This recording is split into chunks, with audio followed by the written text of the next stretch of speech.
Hey people of the VC, it's Andy Cloudy and Milder.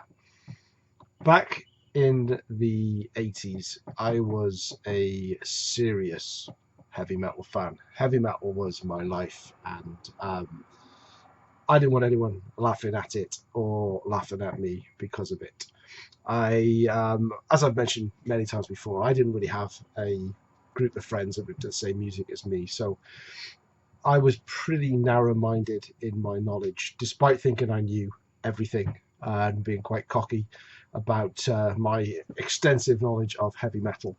Um, I didn't really know that much. I was heavily influenced by what I heard on the radio, specifically the Friday Rock Show, and also what I read in the music press, the likes of Kerrang and Metal Hammer.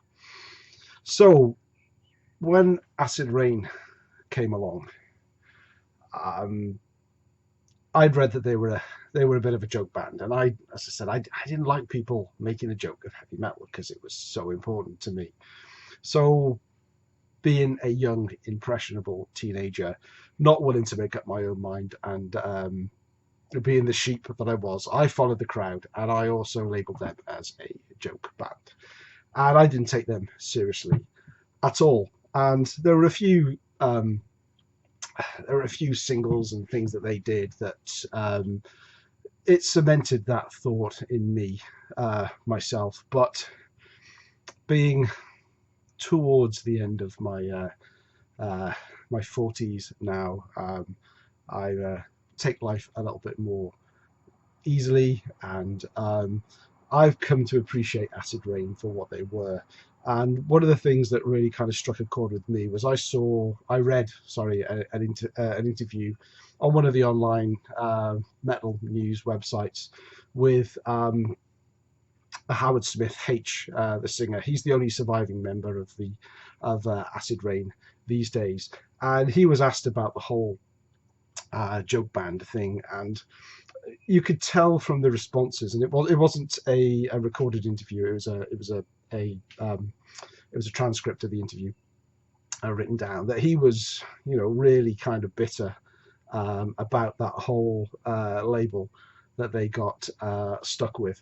Now, that kind of struck a chord with me because I kind of felt a little bit guilty about that, thinking about how the same way that I used to think of them as well, and have since actually really got to appreciate the music that they did back in the 80s, and picked up a good collection myself now. So this is my open letter of apology to H, to say I was wrong. You had an awesome band, and I am sorry that I didn't support you back in the day and make you a bigger band than you perhaps should have been.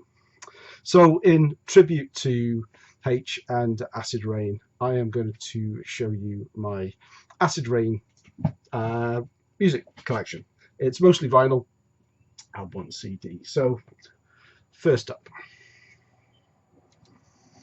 we have Moshkinstein. So this is from 1988 on Under One Flag Records. Goddess hits the ground running. Now, I think Acid Rain sound, they've got an 80s Anthrax vibe to them. I've also read interviews where H says that he doesn't get that, and he thinks that they were given that comparison because Anthrax were, a fun band as well. But I think they do sound like them, and it's not a bad thing. I love 80s Anthrax. They're my favorite thrash metal band of all time. So I see that as a bit of a compliment. So here we are. I love the cover. So this cover was created by H and Evesy. Don't know who Evesy was, but I do like that kind of artwork. And this is it's a 6-track EP, but it's not that short, to be honest with you, because they've got, there's some good long songs on here. 643 Suspended Sentence, Motherly Love, great song, that with the kind of the psycho intro with Norman Bates and his lovely mum. Showcased on there. Respect the Dead comes in at 6:48 and Chaos Lambs to the Slaughter at 4:24. Acid Rain isn't a joke band. They're not like the likes of Lawnmower Death or Metal Duck that were also, they were kind of lumped into that same bucket as those guys, but they concentrate on kind of really, quite serious. A lot of thrash metal bands concentrate on things like politics and the environment, what have you, and Acid Rain were no different. I say Motherly Love, brilliant tribute to Psycho. Freedom of Speech is an instrumental, and I think perhaps one of my favourite titles for an instrumental ever. Freedom of Speech, brilliant. The lineup on here, we have very young lads: H on vocals, Kev on guitar, Gaz on guitars, Ian on bass, and Ramsey on drums. It's produced by Uncle Bastard as well, whoever he may have been.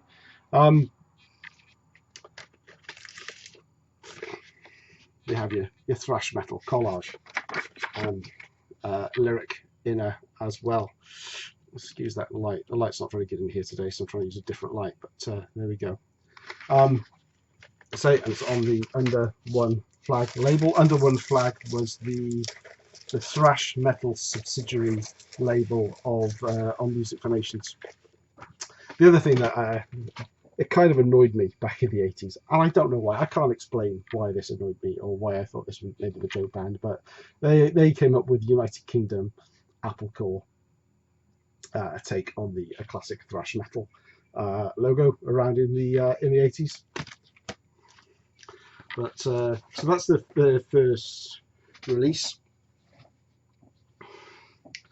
The first kind of full-length album, should we say, was The Fear.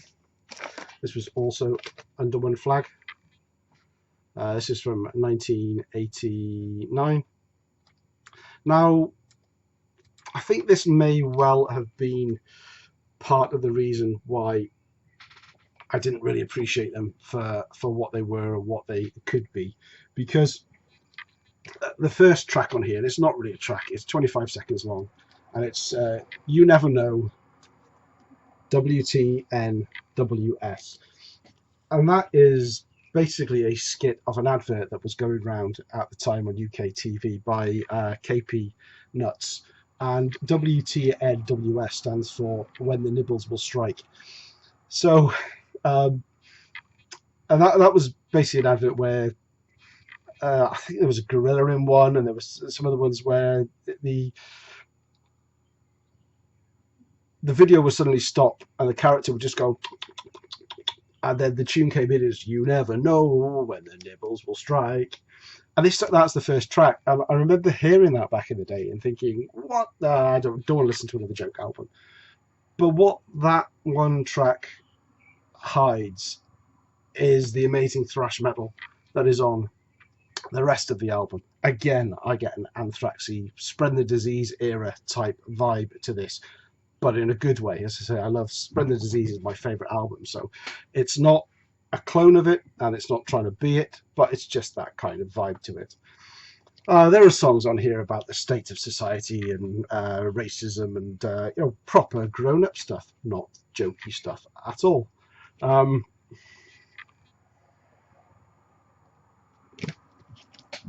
But again, the humour is here, so they're not a joke band. They're a band with a good sense of humour. Even the equipment here. So Ramsey plays Premier drums and cymbals all on his own. Kev plays Fernandez guitars and Marshalls on 11. Mac plays anything cheap. Adam plays when he feels like it, and H stands around a lot diminutively. So there's hints of humour on there, and H actually, I believe, went on after Acid Rain and to become a stand-up comedian before reforming Acid Rain, and probably still be the stand-up comedian at the same time. My favourite track on here is probably Humanoia, which also was released as a single, which I'll show coming up. The Fear,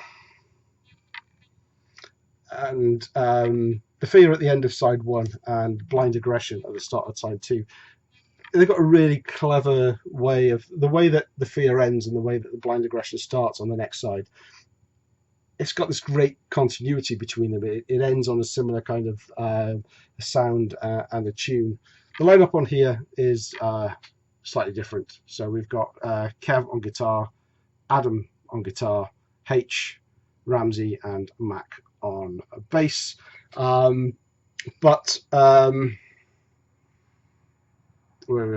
think also Gaz and Ian play on this record that we're on. Yeah, so Gaz and Ian from the first lineup, I think they actually play on here, but they'd left the band by the time the album was released, and Adam and Mac had joined, so they get credited, but the other two guys actually play on this, so I believe. But we've also got Under One Flag again, and we also have a bigger budget now, so we've got a colour collage. Yep, there's H, and again, lyrics. Again, as I said, very, very kind of grown-up thrash metal lyrics. It's not a joke album. Singles from this album, not actually a single from the album, but one that came out at the same time. And another reason why UK thrash metal bands probably didn't do so well. Zentrix did Ghostbusters. Onslaught did an AC/DC cover, which wasn't particularly thrash. Acid Rain did Hanging on the Telephone, which I knew as a cover from Blondie. Blondie is a cover from elsewhere. I've mentioned that before, but I can never remember who the original one was. But there we've got Rudolph playing guitar. And this has a live version of Motherly Love on the back at the Astoria. This also came out on 12-inch as well, and we have another cover, but this time it's Warriors of Genghis Khan, which was a song that Bad News did, which was so Bad News were a comedy band, and then we've got a band I thought were a comedy band doing a cover of a comedy band song, and it sounds great, and I love Bad News as well. So there we go. I think this is Under One Flag as well. Yeah, we all have the same labels. But yeah, Hanging on the Telephone, and it's not a bad cover version, but it's a thrash metal band doing a Blondie cover, which wasn't a Blondie cover, it was someone else's cover, but you get my drift. Now, the song that I said was my favourite off that album probably is Humanoia, and Humanoia was released as a 10-inch single with the United Kingdom Apple Corps logo flying out in front. There's the guys, H, Adam, Ramsey, Kev, and Mac. Now, this is 1989. Now, I've met Kev. I'm sure it's Kev I've met. Now, I've kind of mentioned this before, but as I grow older, I'm beginning to doubt myself as to whether it was Kev or maybe one of the other guys in the band. But I think it was Kev. So Kev, I'm pretty sure, was going out with a girl in my class at school. She was a big metalhead.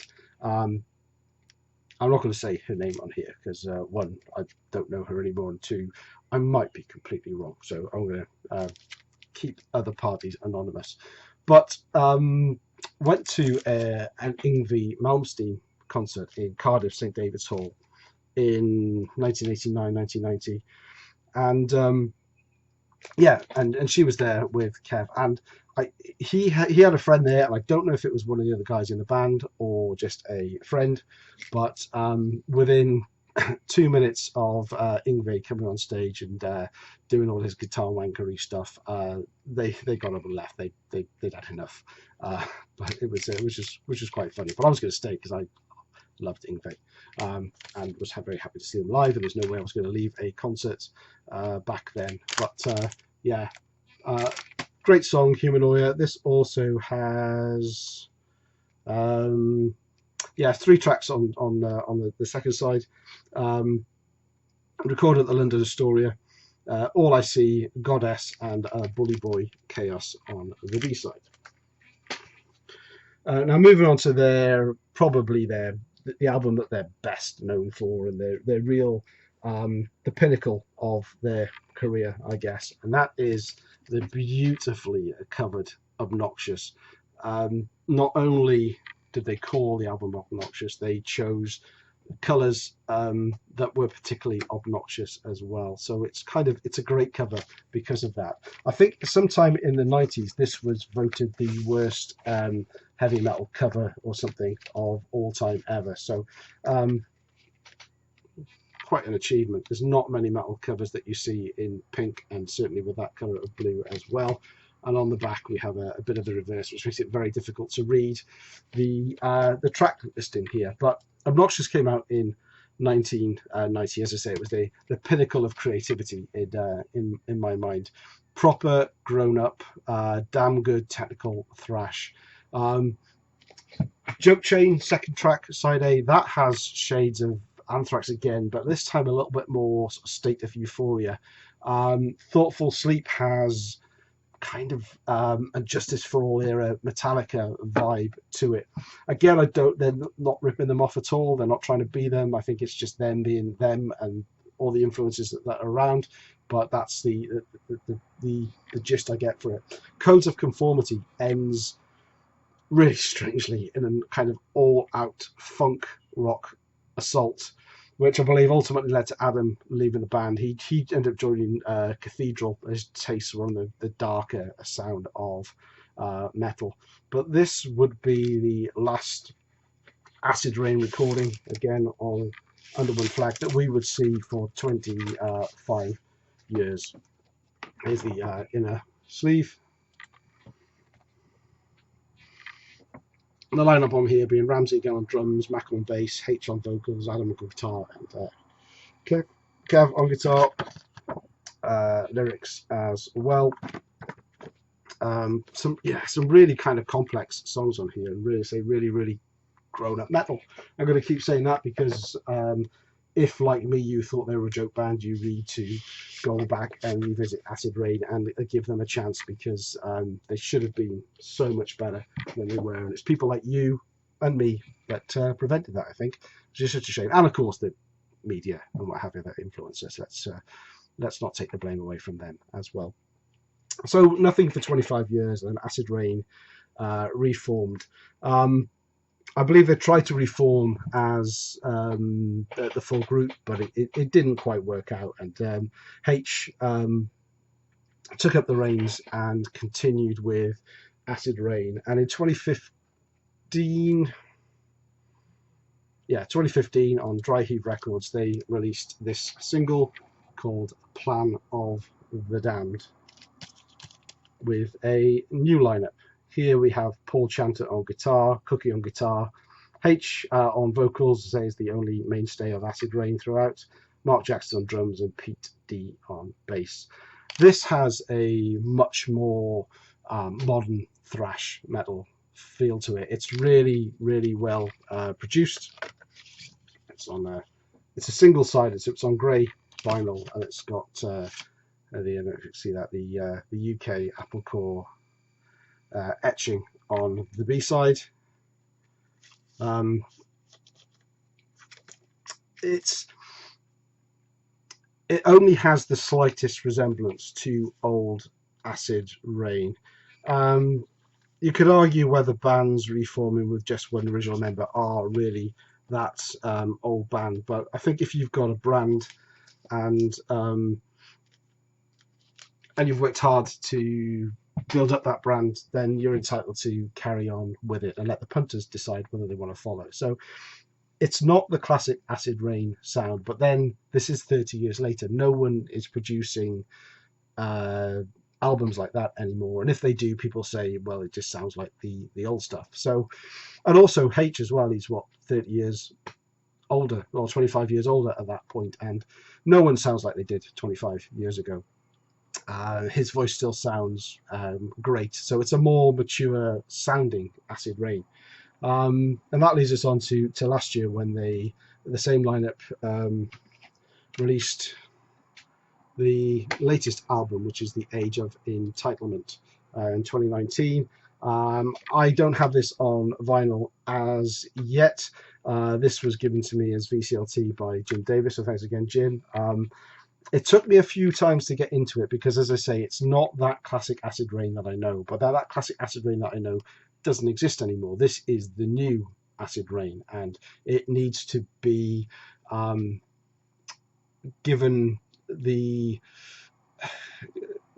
given a listen to from a different perspective, and enjoyed in its own right, and not really compared to what they did 30 years ago. But again, same lineup as the previous single, and fantastic album. The New Low I particularly like. Sense of Independence. Blood Makes Noise apparently features Suzanne Vega, but I didn't really pick up where she came in on that. So so there we go. But yes, it's a great album. But what if I want to listen to Acid Rain? I will probably still gravitate towards the 80s stuff, but I will still listen to that album, as I say, independently of the others in its own right. So there we go. In my way of apology to H of Acid Rain, I think your band is absolutely fantastic, and I can only apologise for not giving you the credit you deserved at the time. Thanks for watching all. In the comments, in the description below, I'm going to leave a link to a new channel that myself, Metal Mickey, Mark G with a C, and the Rock Scout have set up.